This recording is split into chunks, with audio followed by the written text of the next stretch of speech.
is the What Are We Doing podcast. Ladies and gentlemen, welcome back to episode 63 of the What Are We Doing podcast, okay? You see the shirt? Look at the shirt. Or no, wait, this isn't episode 63. Last week, we skipped. Last week was theoretically 62. This week's technically 63, but we labeled last week 63. So now I don't know what to do about this week. We'll just make this week non-numberless. It'll be non-binary in the sense of a number, right? It's not a 1 or 0. Isn't that what that means? Binary, 1 or 0. I know what the fuck I'm talking about. I know how computers talk to each other, okay? It's all 1s and 0s. I know exactly how it fucking works. Don't question me, okay? 1s and 0s. So why don't we just make it not, and I think that I'm saying it right. I'm pretty sure I'm saying that right. Let's just make it not no number this week. It's just an episode. It's just an episode. There's no number, which means, guess what? We're going off the fucking rails, baby. Okay? You thought Drinking Champions was banging. We'll get to it in a minute. This episode will be even crazier. Okay? It has to be because we need the numbers. Listen, you see the shirt, okay? I've got the magic in me. Okay, shout out to our Patreons this week, Ariel and her new husband, Tim. Okay, they're banging, dude. I told you about Ariel and Tim, I think maybe on a Paul episode. I'm not sure, but this is the shirt they got me. They also got us, they got Justin a shirt. They got us some Taco Bell gift cards, Texas Roadhouse, some fucking other things. Insane, these people. The amount of support that these people show for other people. Not to mention the support. Listen, I'm working with her. We're going to work together. We've got some things coming because at this point in time, I now owe them as a household like 3 favors. I'm usually the guy who holds all the favors, but now I owe favors, which is good. It's good to have that balance. You know what I mean? That's how you get ahead in life.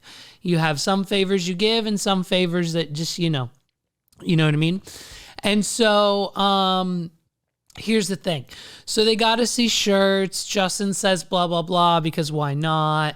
And it just, it makes me, I love it when people fucking call me, especially spam calls in the middle of recording this podcast. It's my best, most favoritist thing on the planet. Talked about it on this podcast. I don't think I have, or maybe we've like hinted at it. Like, if I do magic, or I did magic for 8 years. From like 2008 to like 2016, I was hot and heavy, baby. Like I was getting paid to go to places like New York, Washington, D.C., Georgia, Florida, Maryland. Like, I traveled the East Coast getting paid to do card tricks, people. This is how insane the world was from 2008 to 2016. Now, in 2008, I was just being silly and doing stuff at like school.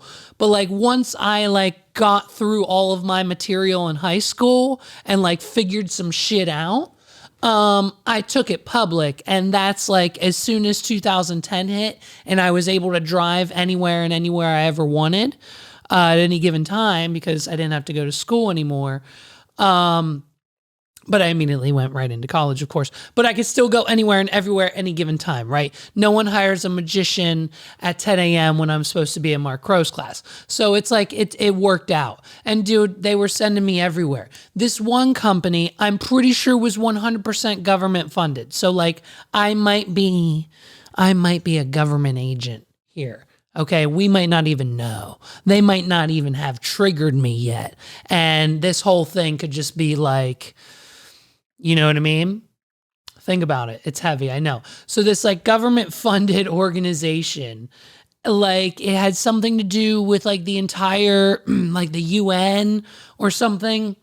There were people from like every country. Every country had like their own office here. And I don't know what they did. They were just there to make people happy, I think. They were like the happiness managers of their country. And so it was my job for 3 days straight. Thursday, it was like Wednesday, Thursday, Friday, or like something like that, or the weekend, I forget. But for like 3 days straight, they put us up in hotels. They paid for our meals. They paid for every fucking thing. All expenses paid, the whole thing. I went into their cafeteria for like an hour a day and did card tricks for their people. And like I had to be visual because like half of them didn't speak English because they were from other countries. And like that's just what I did. I had a lady and then she walked me around and we went to each table, and if there was a language barrier, she would speak for me.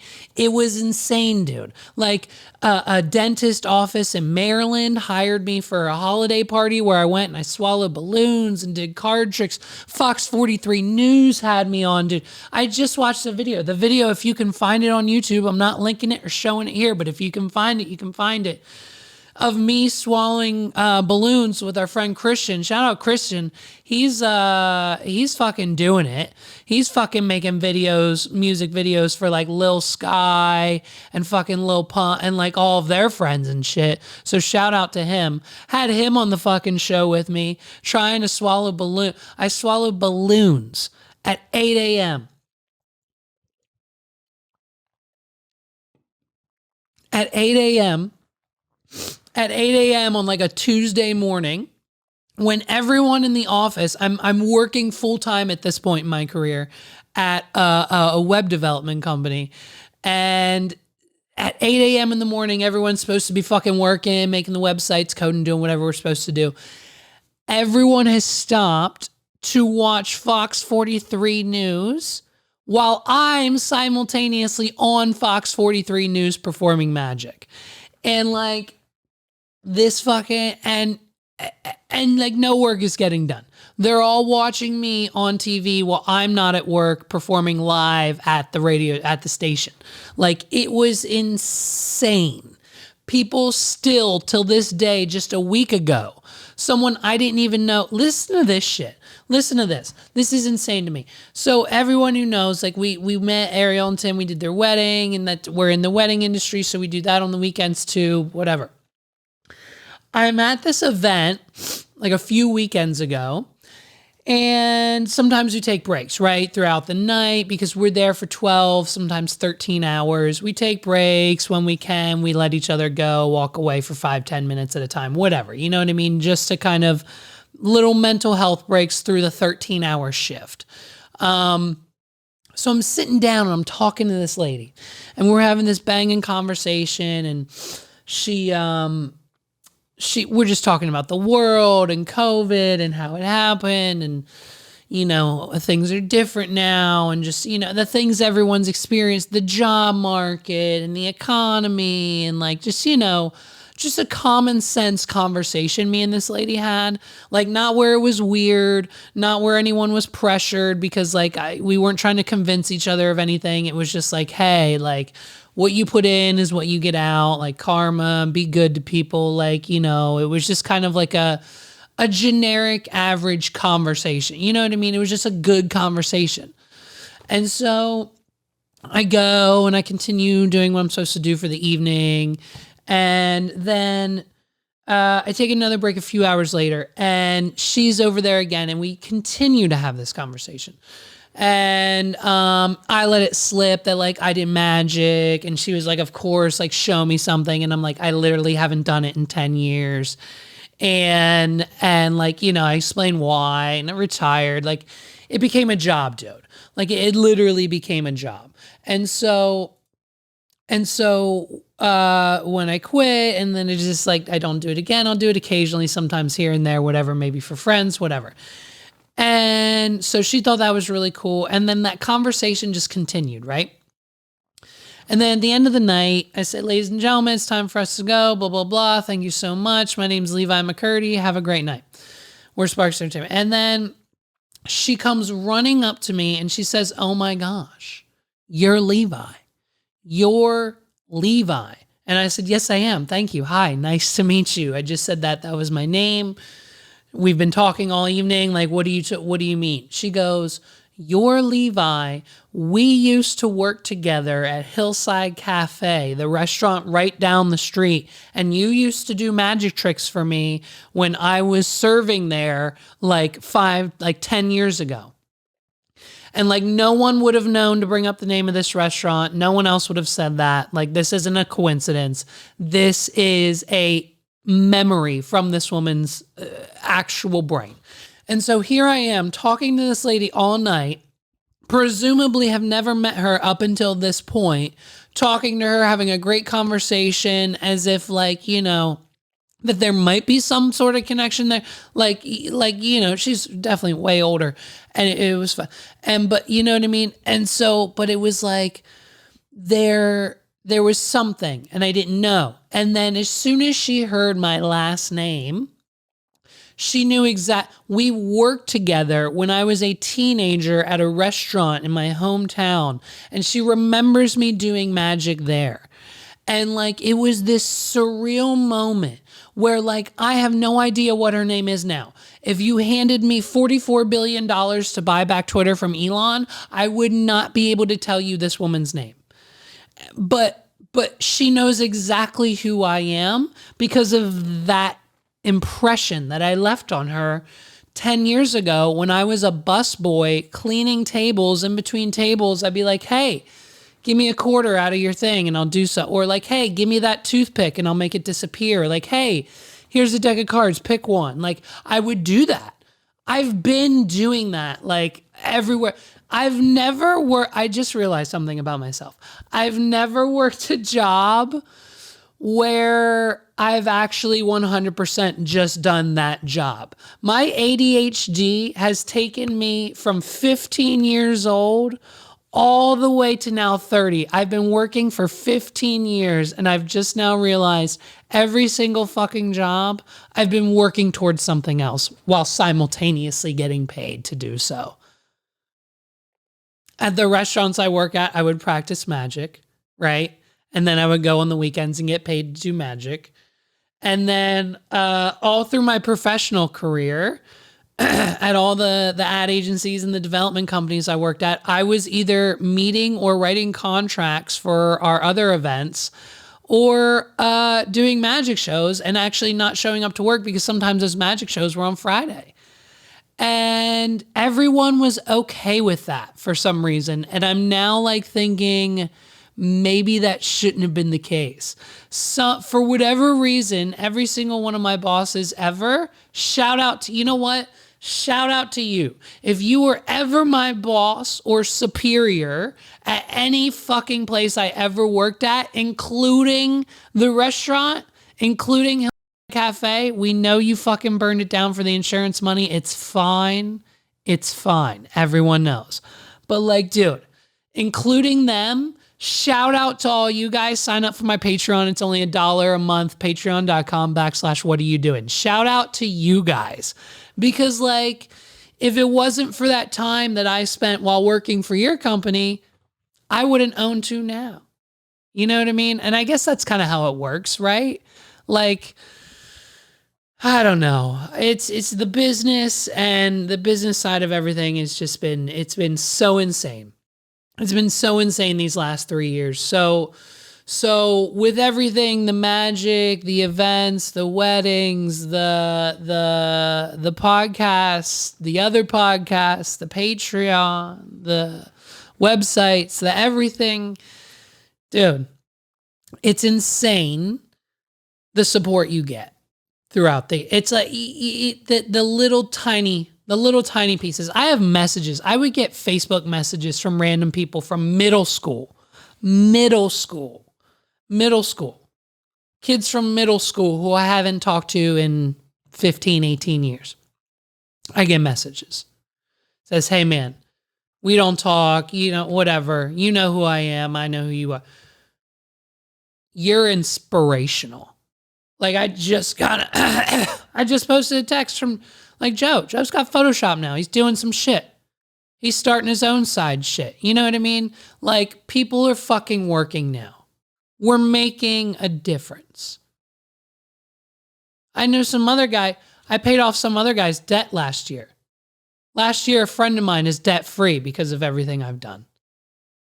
You know? I don't know. It's crazy. It's crazy when you like, and like, I didn't know. I didn't know I had that impact. That lady's son was there. Her son was my age. That's how old she was. Her son was just about my age, maybe early 20s. And I, so he was like, dude, like that's insane. Like what kind of magic, how'd you get into it? And like this was before they knew this. We had this amazing conversation before they knew. And I just think it's insane. I don't know. So listen, Kanye's out, huh? Kanye's out. So he's been having he's been having a hell of a week, huh? Hell of a week over at the West establishment. So what happened? What happened? 2 weeks ago, he went on Drinking Champions, which, you know, I just feel like for Kanye, already right there, not a good idea. You know what I mean? Every time Kanye's on Drinking Champions, I feel like some things are said that maybe shouldn't probably be said, right? So this 3-hour conversation that pretty much ended his entire career, where he went DEFCON 4 on all the Jews and pretty much said a whole bunch of other anti-Semitic shit. Here's the thing. What's crazy about it is he's saying all this when the man is directly in bed, directly paid for. And I'm pretty sure his wealth status is controlled by his partnership with Adidas, which at the time I think he believed was a strong relationship. What's funny is the man thought, man, well, let's see what happens, right? It's kind of his attitude. His attitude going into this whole thing was, you know what? Let's just throw a bunch of shit at the wall and see what sticks. Oh, White Lives Matter t-shirt, throw it at the wall. Oh, Candace Owens, throw it at the wall. Oh, the Drinking Champions podcast about the anti stuff, throw it at the wall. Say some stuff about George Floyd and his family won't be mad at you. Throw it at the wall, see what sticks. You know what I mean? Kanye's a very throw it at the wall, see what sticks kind of guy. And this one stuck. And so he basically, he went DEFCON 4 on the world and pretty much just decided to say some shit like this. My brother's keeper, you know, it's like people have to, in order for Virgil to realize everything that he wanted to be, he needed to go take that deal from this white company to come back in a pink Cadillac and say, hey, I'm the head of Louis Vuitton. But can I be devil's advocate? You took that same deal with that white company with Gap and with Adidas. And now, the thing about it, me and Adidas, is like, I could literally say anti-Semitic shit and they can't drop me. I could say anti-Semitic things and Adidas can't drop me. Okay, good. Now what? Right? Now what? You know what I'm saying? So that's the position. That's the reason why when I was talking to Cube, I say, yo, I'm gonna hold my ground. I'm not backing down. Okay, perfect. So, okay, good. So we know that his relationship at this point with Adidas is strong. So even though, listen, if you're a very rich guy in America in 2022 and you say some wild shit, they're coming for you. They're coming for as much money as they can get from you. If you think you are going to make billionaire status in this country, let alone not even billionaire status in this country, they will come for you for as much of that money as they can get. They slapped Alex Jones with a fucking hilarious, because Alex Jones has nowhere near this amount of money, a hilarious $968 million, almost $1 billion verdict for what he said. And like fucking Elon just had to purchase, we'll get to it in a minute, a $44 billion company. Not because I don't think he actually wanted to, but because I'm pretty sure the court was about to force him to buy it. Okay. And now Kanye has been hit not only by the Floyd family for a $250 million lawsuit for the fentanyl comments, but he's now essentially broke. He essentially has like nothing left. Okay. And we've seen this model play out time and time again. Okay. Andrew Tate's doing it right now. Okay. You get big and then they tear you down.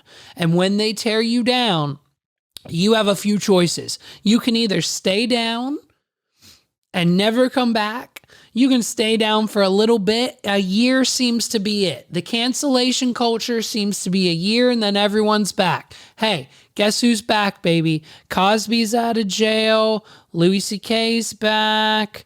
And what's his name? Who just got out? Who just got off? What's his name? The dude, House of Cards. Kevin Spacey, acquitted. The jury said, he's all right. Even though like six people who had allegedly come out against Kevin Spacey just fucking like are gone. One of them committed suicide. One of them mysteriously vanished. The other one went into the woods and never came out. One of them, I think, got hit by a car randomly. And the person who hit that person was never convicted. So, like, things were weird around the Kevin Spacey thing. I don't want to get into it because it's just, who knows what'll happen here. You know what I mean? But, like, things happened to the people who accused him of stuff. And then, like, all of a sudden now the jury says, hey, you're good to go.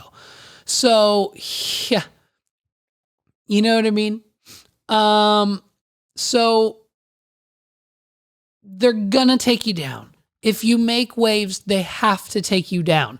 In a span of 36 hours, Kanye West has lost all ties and all business ventures with Balenciaga. I said Valencia with a V. It's Balenciaga with a B. Balenciaga. Vogue. His talent agency dropped him. His lawyers walked out. His stream sales and airplays have plummeted. No one's listening to his music, obviously. He was restricted from Instagram and Twitter, but I think Instagram let him back on. He's out of jail there. His stadium shows have been canceled. There was a documentary about him coming out. That has now been shelved. And we're basically now, the world is just waiting on Adidas. The world is waiting outside of this Germany-run company. The company's headquarters, it's a German company, and Kanye West is out here spewing anti-Semitic hate. Isn't that fun?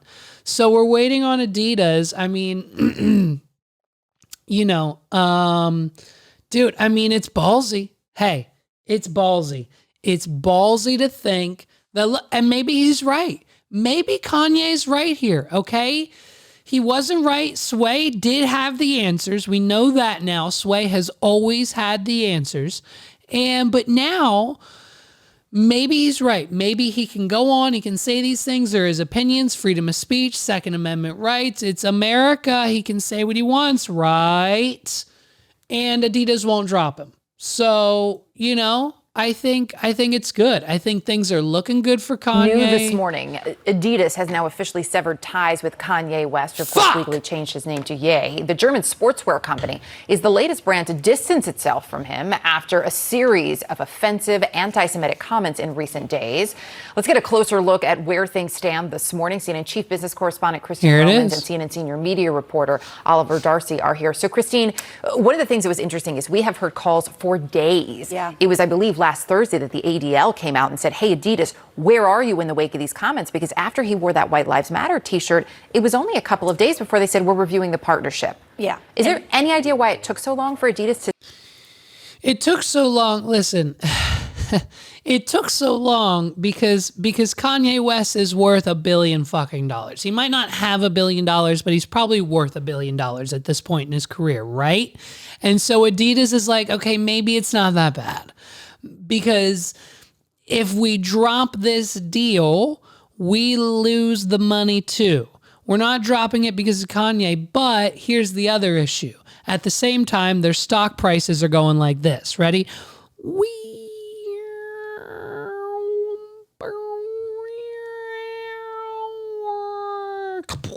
So all of their board members, all of their investors, and everyone who is like, yo, Adidas, I'm out if you're not, is like, hey, make the decision. And so clearly Adidas is out too.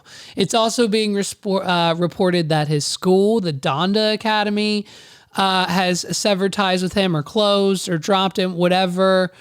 His bank has closed his accounts, like much like Andrew Tate. I mean, it's insane to me. And pretty much everything around him. I mean, he doesn't have too much left, right? And damn, dude, I can't help but think, I wonder if this is how my dad felt after his divorce. You know what I mean? And if, like, my mom's no Kim Kardashian, but damn, if Kim Kardashian divorced me, dude, I might go off the wall and say some shit. You know what I mean? Like, but I mean, honestly, if all of this is derived from a divorce and everything that happened last year with Pete Davidson, I mean, Kanye, move on. You know, we got to move on. Okay. It's not good anymore. It's not fun anymore. It's not healthy anymore. And I think now that Adidas is done with him, they've officially stripped him of his billionaire status. His net worth has gone down. So Kanye West is no longer a billionaire. And I don't really understand that. I assumed you were a billionaire or not. Like, if I have $999 million in the bank, I would consider me not a billionaire. You know what I mean? But also, I don't think most billionaires have $999 million in the bank. Maybe Bezos, but like, what does that even fucking mean anymore? Like, money's not even fucking real. Dude, I don't know. It's insane. So reports keep coming in from people surrounding Kanye at this time. And they're saying he's desperate and is looking for any type of new business or partnerships. Because, like, look, I mean, the model has proven himself, right? He partners with the Gap for his clothes. He partners with Adidas for his shoes. And now he's making hundreds of millions of dollars every year. Like, it's a no-brainer. So he's obviously looking for some, and then here's a report. Thanks for pulling this up. Here's a report right here that says Kanye was just escorted by security out of the Pepperidge Farm factory in Newport, Connecticut. The cookie manufacturer CEO says he was never invited and just showed up. So security was called, and after he saw security come in, I think he left voluntarily. Isn't Pepperidge Farm a cookie company? What is Yeah, the Milanos? Dude, I fucking love Milanos. I love Milanos, okay? What's this say? Arriving unannounced with a grand vision for a revolutionary collaboration, the musician and fashion designer Ye, formerly known as Kanye West, burst into the Pepperidge Farm corporate office with a pitch for a new shoe cookie. Sources confirmed Thursday. This next level combo of fashion and snacks combines two things everyone loves, shoes and cookies, Ye said, as he pushed his way into a routine budget meeting, waving what appeared to be a hasty concept sketch of dough sprinkled with chocolate chips and molded into the shape of a high-top sneaker. A product he told startled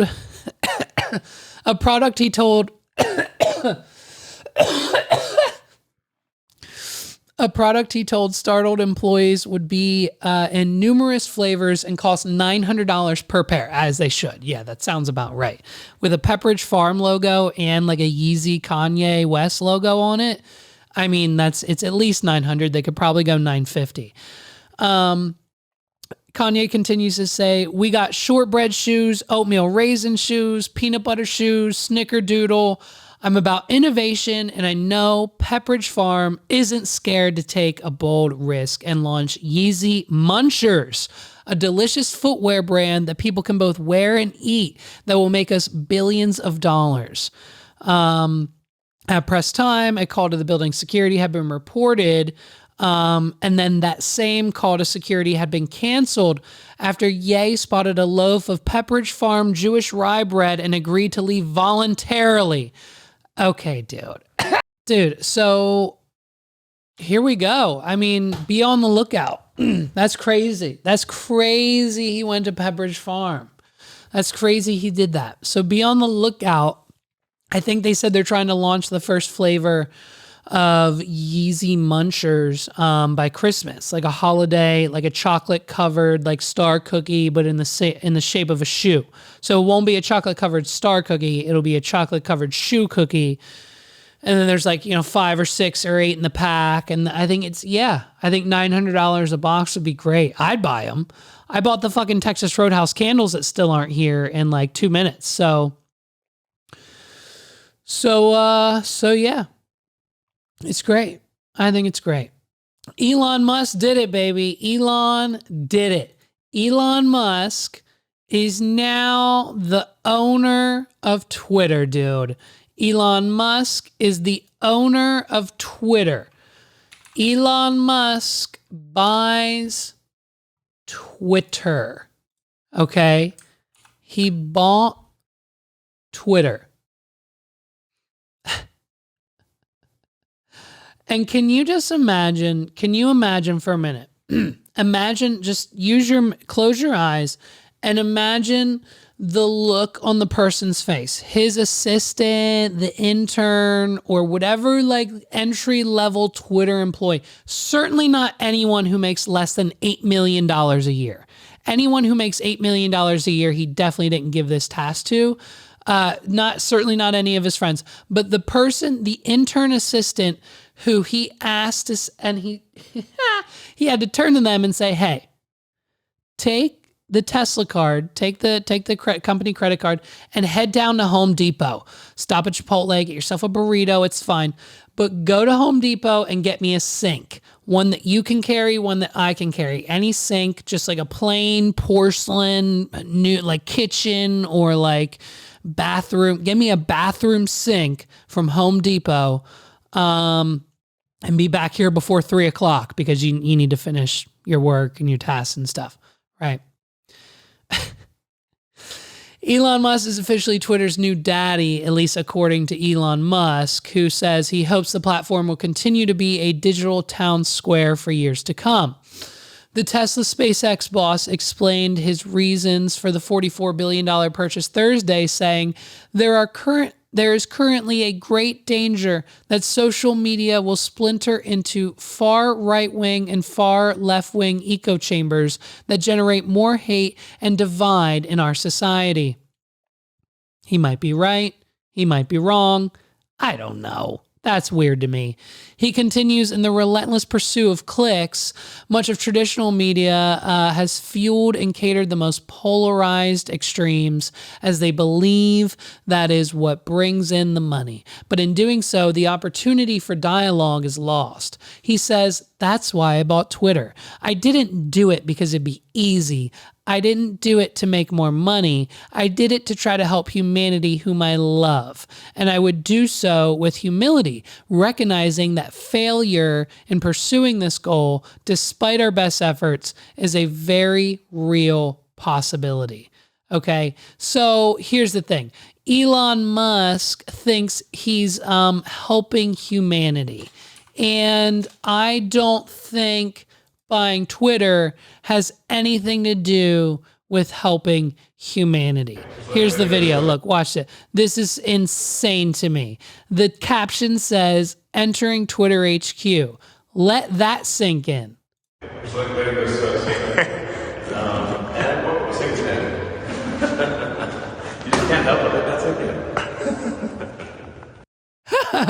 okay. His evil laugh. Listen. You just can't help it. That's okay. The man is an evil. He's Dr. Evil. The man, this is gold. This is it.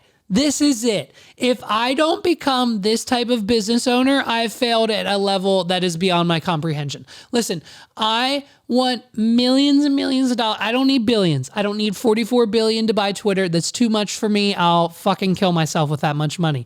Give me a few $1,000,000 in the bank, and I want to be able to say, hey, bitch, run to Home Depot real quick and buy me a fucking buy me a dishwasher because I'm sick of it.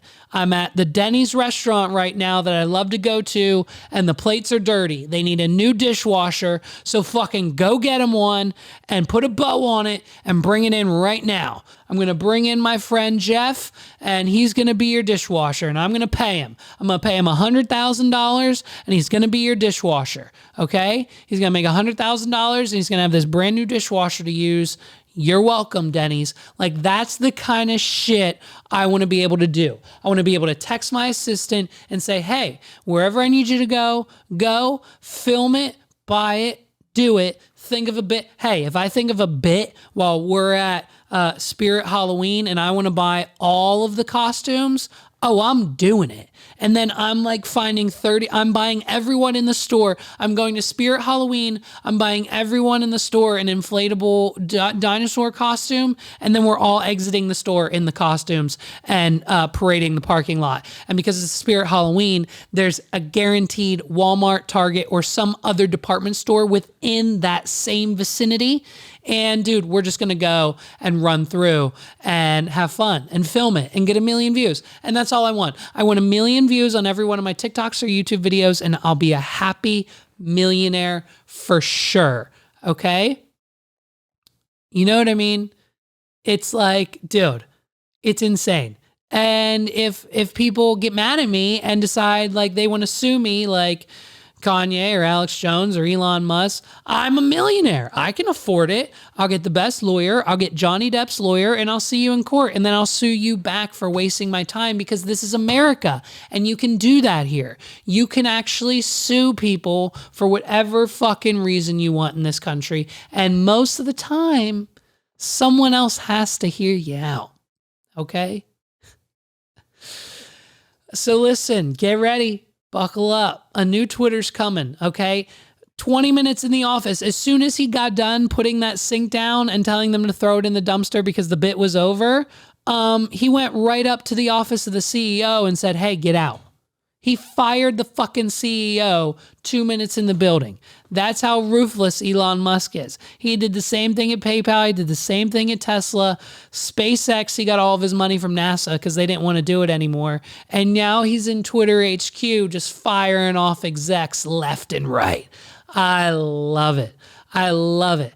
I mean, get ready. You think Twitter's free now? No way, baby. Subscription models are coming. They already have one in place, but like no one uses it. But like I'm talking the free accounts. Yeah, they're coming. Listen, Elon Musk owes exactly $44,383,333,921.19. In about 3 years' time, those loan payments kick in. So get ready. Subscription models and ad-friendly Twitter feeds are coming, baby. Oh, yeah. Elon's Twitter bio reflects his new purchase as well, calling himself Chief Twit. There's also a video that circulated this week showing a guy roaming about the headquarters with moving boxes. Like we said, it closes the book on what turned out to be a bitter accusation. One that almost didn't happen when Elon threatened to pull out last minute. Remember, he said he felt Twitter wasn't giving him enough info on the bots and spam accounts, and apparently he has a grandmaster plan to get rid of all the bots and spam accounts. So that'll be interesting to see how he handles that. I'm assuming we're probably going to be moving towards like an identification process where we all have 30 days to upload a photo of our like state issued ID. And if you don't, your account's gone. So that's probably coming. I would venture to guess that if he almost didn't spend $44 billion because of the bot and spam issue, he's probably going to target that first. and then eventually, like get rid of them all. Like Instagram sweeps like 3 million accounts every month. So it's very, very interesting that he decided to continue, right? There's been a lot of talk about what Elon might aim to change at Twitter now that he's in charge. You recall this all started with his gripes about free speech being severely limited on the platform, people getting banned left and right for some things, some people not getting banned for saying worse things than what this person got banned for. It was insane. Twitter was a wild, wild west for a minute with people and celebrities and other things happening and people getting banned. So,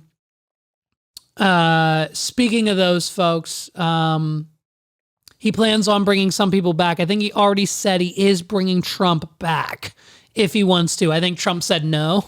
I'm pretty sure Trump said no, but he plans on reinstating the account anyways.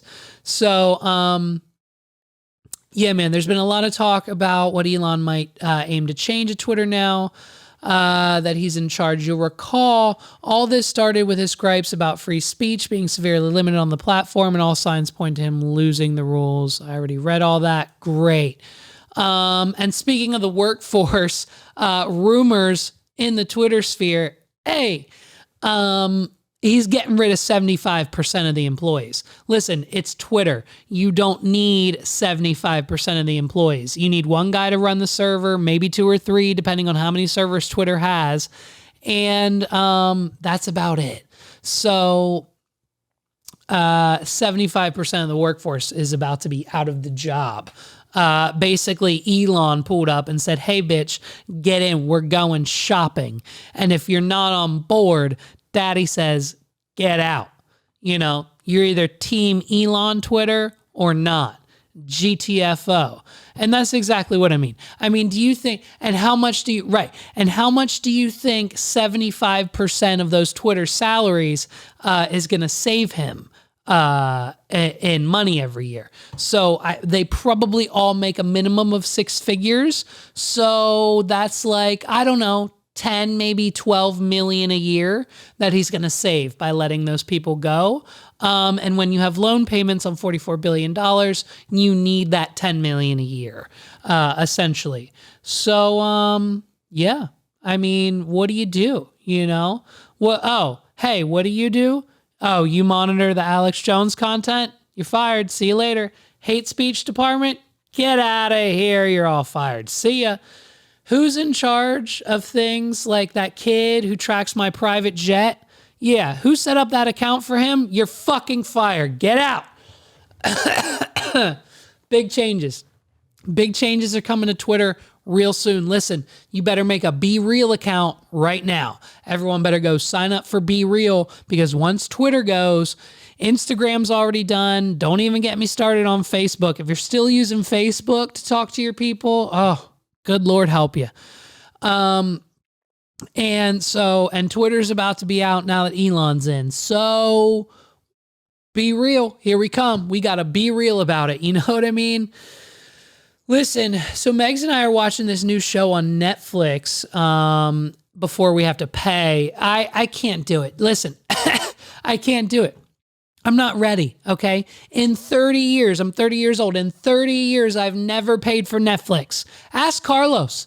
Ask the 280 Plus podcast. Ask the co-host of Recap and Record podcast. Ask Carlos. Ask Los. Go to Twitter and ask him. I used his Netflix account for like 6 years of my life. 6 out of the 30, I had Los's fucking Netflix account. So let that sink in for you. You know what I mean? Hey, let that sink in. I need a sink. Go to Home Depot right now. Can you go to Home Depot, use the company card, and get me a sink? We need a new one for the kitchen anyways. Can you go get one? All right. So, yeah, for years. We're still using someone else's right now. Every time I click on the Netflix icon on my TV, someone else's name pops up. And apparently that's going away soon. Okay. And so I don't know how much longer we can hold out. Right now, I have Verizon Wireless as my phone service, and I'm debating switching to T-Mobile again because I know Netflix is included there. And it's like, man, I don't want to pay for Netflix. And like now they have a cheap option. So that's definitely the plan I'll go for because I'm certainly my father's son. And with the cheap option, I'm going to get ads and then that's going to piss me off. And then I'm going to end up spending like $90 a month on fucking Hulu Live or some bullshit like I did in the past. It's all a scam, dude. It's all a scam. I hate it. The world is annoying. I'm done with monthly subscriptions. I want yearly or lifetime subscription. If they came out tomorrow and they said for $1,500, you could get a lifetime pass to Netflix or a 3 or 5 year pass to Netflix for like half the price of what it would normally cost, the top tier, I'd buy it in a heartbeat. I'm so done with monthly subscriptions. It's so annoying. But anyways, after losing nearly 1.2 million subscribers in the first quarter of 2022, Netflix is not doing so great. Like, no shit. Like, they clearly, like, I think they might have ran out of a little bit of their spending money. Like, they were just giving out, like, comedy specials for, like, 30 grand to anyone without, even vetting them first. And then like they did a run of horrible game shows that I don't know if they purchased. I think they might have actually produced them. I think they might have developed these ones like Is It Cake? There's a pizza competition. There's like one where you build towers. There's a quiz game. And they're all terrible. They all have like wannabe hosts like that no one knows. The contenders are just like idiots from Mechanicsburg, Pennsylvania. And each one of them, the grand prize, if you win, if you make it through, by the way, each round, there's like 12 rounds in each of the game, and most people only make it to like round level 3. If you win, you get a whopping $10,000. And guess what? They film in California. So after taxes, that 10 grand is a solid 25 to 3,500 for you. So you're going to get about 3 grand if you actually win. So a whole day's worth of shooting for $3,000 in prize money seems not worth it. Very strange what happened there in like 2020, 2021 with Netflix. But they think with this ad-based program, things are going to change. The ad-based plan will allow subscribers to cut their Netflix costs by 20%. So instead of $13, you're paying like $8 or $7 or whatever the ad tier, 20 to 40% in exchange for a few more interruptions. With the streaming industry becoming oversaturated with competitors, analysts say Netflix's push into advertising is a move that could help jumpstart the streamer's growth by enticing budget-conscious customers to sign up for the service. So they're going to rely on people like me who don't want to spend $20 a month on their service, but then they're going to feed me ads for like their shows and products and presumably other companies that just pay them millions and millions of dollars to better offset that revenue loss from the last 3 years. Wow, good for me. I'm definitely not getting that shit. Netflix said on Tuesday that its ad tiers launch is expected to result in meaningful incremental revenue over time. What did I just say? It will also make Netflix more affordable than ever to users, provided they don't mind watching some commercials. So if you're okay with commercials, Netflix is going to be the cheapest freaking option for your household. And that's how the streaming wars will end. We saw nothing. We saw Netflix only. Then we got like Disney Plus. Now we have everything. Now we have Hulu, YouTube, fucking everything. And their brother is $15 a month. Now we have HBO and Stars and all these other Sling and everything else and Fibo and Roku TV and Fox Plus and fucking Peacock and Paramount Plus and all of these streaming services that now everyone has, and we're canceling them all because we're sick of it. And so now everything's going cheap again, but with ads. And that's how we're paying for the platforms. Everything will be ads in the future. You won't pay for anything because it'll all have ads, right? Insane. So for now, I'm not paying for it. You know what I mean? And so we're watching The Mole. And dude, I think the season's over, but like they were just doing new episodes. I think it just started, I'm pretty sure. The Mole is the best spin on an escape room show that I've ever seen. I know they've tried to do escape room shows in the past, and it's just like them in a room trying to figure it out. It's fucking boring. No one likes it. They never work. But these guys, the whole mole aspect and the money banking aspect. So here's what it is. It's a group of like 20 people, 15, 10 people, whatever it is. And one of them's the mole. One of them's a teammate working against the team, and no one knows who the mole is. And so their job throughout the series is to bank as much money for the bank as the winner is for the winner as possible. One person wins. They get all the money in the bank at the end of the game, no matter what it is. In the first couple episodes, they racked up like 30 grand. Then one of the contestants decided to take all that money and like spend it on like a pass that wouldn't let her get eliminated. So now they only have 3 grand. So now everyone thinks she's the mole. But here's the thing. The show, every episode, they try to convince us that it's someone else. So in episode 3, we thought it was definitely one of these people. But by episode 4, it was none of them and definitely one of these people. But by episode 5, we're going back to the original 3, one guy from this group, and it might be because of what happened in this episode, this guy. You know what I mean? So every episode is like, we have no fucking idea. We have a brand new list of 39 new possibilities of who the fucking mole could be. And honestly, right now we're on episode, I think 5 or 6. Could be anyone.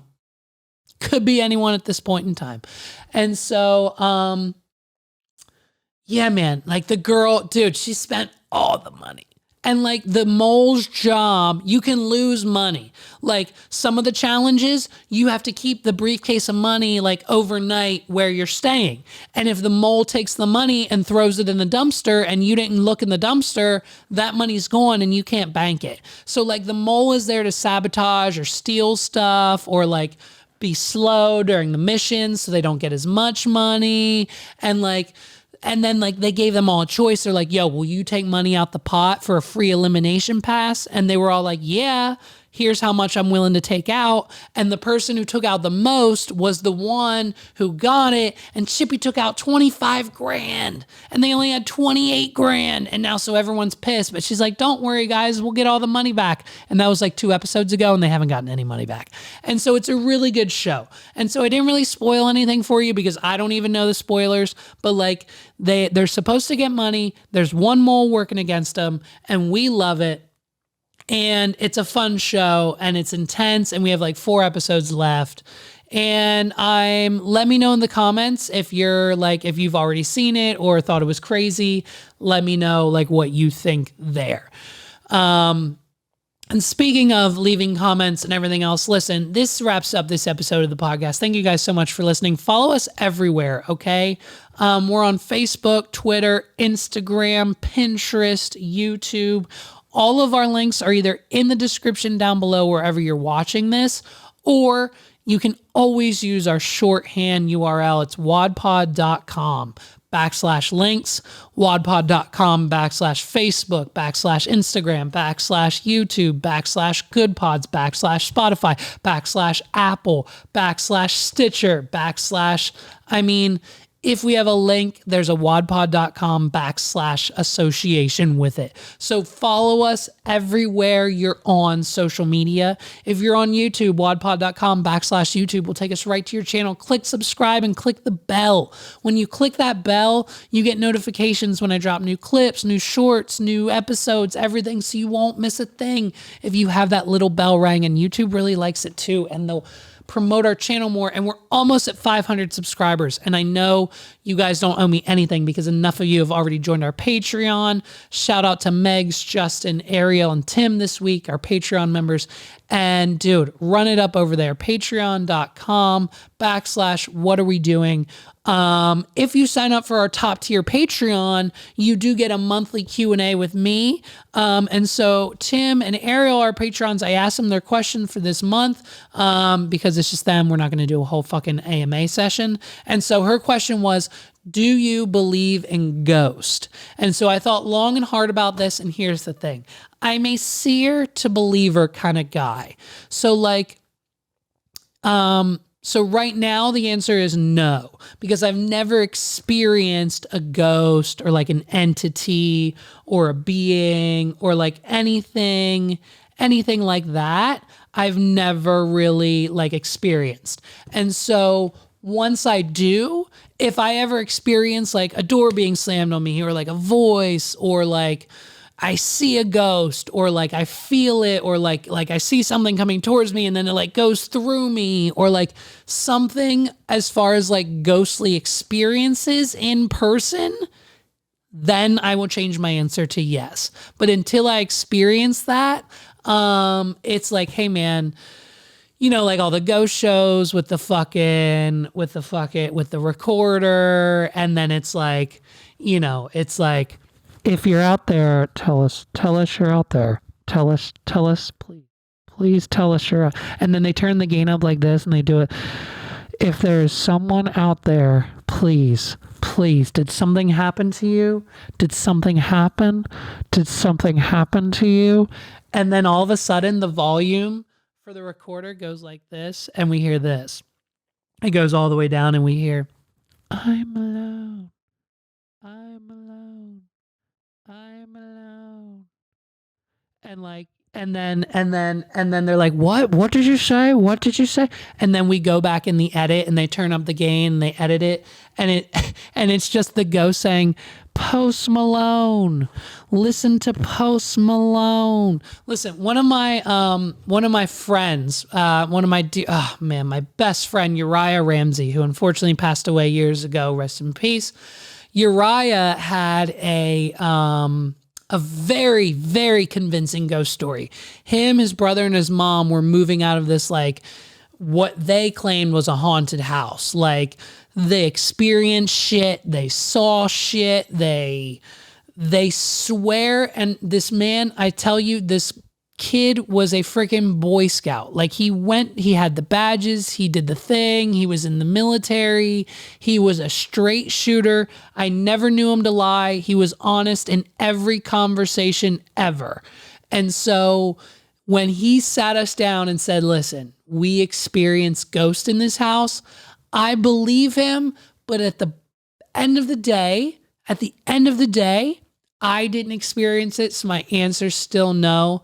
And so, but dude, Uriah and his family, his mom, rest in peace, his brother, who I haven't seen in a minute, but I mean, man, they were convinced that this was the real deal. They said they saw a ghost out their window. They heard shit in the attic. Doors would slam. They said there was one door they had a key to, couldn't get it open. And they would hear noises on the other side of the wall. Like the ghosts were in that room, like keeping the door locked. Couldn't get it open. The day they moved out, new owners moved in, the door opened right up with no key. It opened up right away. It was this very strange energy he said they had in the house. And I don't know. That's my ghost story. Ladies and gentlemen, thank you so much for watching another episode of the What Are We Doing podcast. We didn't number this one because I'll figure out the freaking numbers next week. I think next week will be episode 64. Who freaking knows? We're all over the place. It's a roller coaster of emotions. It's the What Are We Doing podcast. Thank you guys so much for listening. My name's Levi McCurdy, and I'll catch you next week, next time, for the next discussion. Peace out, everybody.